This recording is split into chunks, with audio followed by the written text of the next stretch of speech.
Bonjour, je suis Karen, responsable de la collection du FRAC et de sa diffusion. Et je suis Christian, régisseur du FRAC. Une collection, la définition du dictionnaire, c'est un regroupement d'œuvres. Mais ça va un peu au-delà de ça. C'est aussi toutes les activités qui sont liées à cette collection. Par exemple, la conservation de cette collection, mais aussi la documentation de cette collection. Ça, c'est très important parce que ça nous aide à d'autant mieux la diffuser puisqu'on est un FRAC. La collection du FRAC regroupe 1200 œuvres, un peu plus de 1200 œuvres. Il y a environ 400 artistes qui font partie de cette collection. Et cette collection a une histoire, puisqu'elle existe depuis le début des années 80. Au tout début, il y avait un axe très fort lié à la photographie. Et puis après, la collection s'est un peu plus ouverte. Il y a eu des achats d'œuvres d'artistes internationalement reconnus, plutôt européens et américains. C'est à ce moment-là, par exemple, que le FRAC a acheté des œuvres de Katharina Fritsch ou de Jeff Koons. Aujourd'hui encore, on est la seule collection française publique à avoir des œuvres de ces artistes dans la collection. Il y a une pluralité de médiums dans la collection, qu'il s'agisse de vidéos, de photos, de documentation de performance, d'installations, de dessins, de peintures. Voilà, donc la collection du FRAC a cette force-là aussi, d'être une collection un petit peu généraliste, dans le bon sens du terme, et donc de nous permettre aussi des lectures très différentes au fur et à mesure des expositions. Ça nous offre une énorme liberté.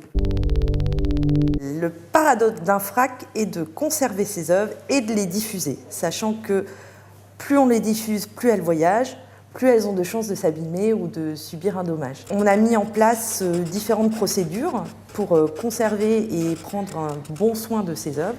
C'est ce qu'on appelle la conservation préventive. Et donc, quand on fait une exposition hors les murs, eh bien, on va faire des visites techniques préalables auprès des structures culturelles pour voir leur lieu, pour vérifier le climat, justement, vérifier qu'il y a bien des alarmes, qu'il y a bien une surveillance. On transporte nos œuvres nous-mêmes dans notre camion. Ces œuvres sont en caisse pour bien les protéger au cas où. On fait une sorte de carnet de santé de l'œuvre via des constats d'état. Donc à chaque fois qu'une œuvre entre et sort, on l'examine de bout en bout avec une loupe et on vérifie que tout va bien. Et si jamais un dommage survient, là on se fait aider par des restaurateurs.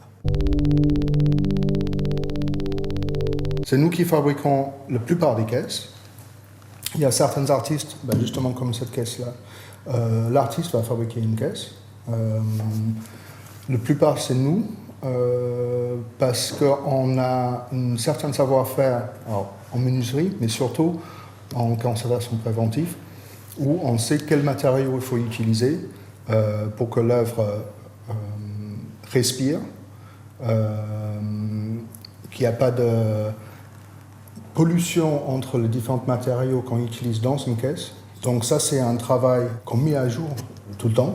Ça a évolué ces 30 dernières années, comment fabriquer justement une caisse de transport pour des œuvres en verre, en céramique, en bois, en plastique, la peinture.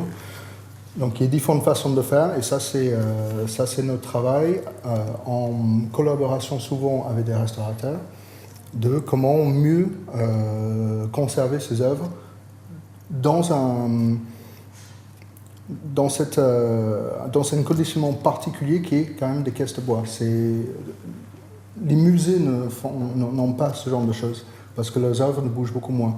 Nous, vu qu'on bouge beaucoup, il faut que les œuvres soient protégées 24 sur 24. Parce qu'en effet, notre collection voyage énormément. Il y a 60% de la collection qui voyage chaque année, ce qui est énorme.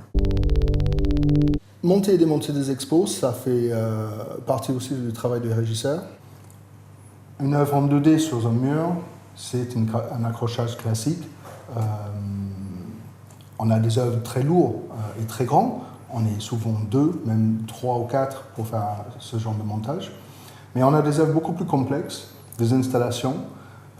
On a des œuvres avec quelques centaines de pièces. On peut passer 2 jours sur une seule pièce. Et à la fin de cette installation, qui va de plusieurs jours à plusieurs semaines pour un montage d'expo, on termine en vérifiant que tout est sécure, qu'il n'y a rien qui risque de tomber, il n'y a rien de risque de gêner une circulation publique sans mettre en danger ni le public ni les œuvres. Donc ça, c'est notre dernier coup, et après, on laisse vivre les œuvres dans cette expo.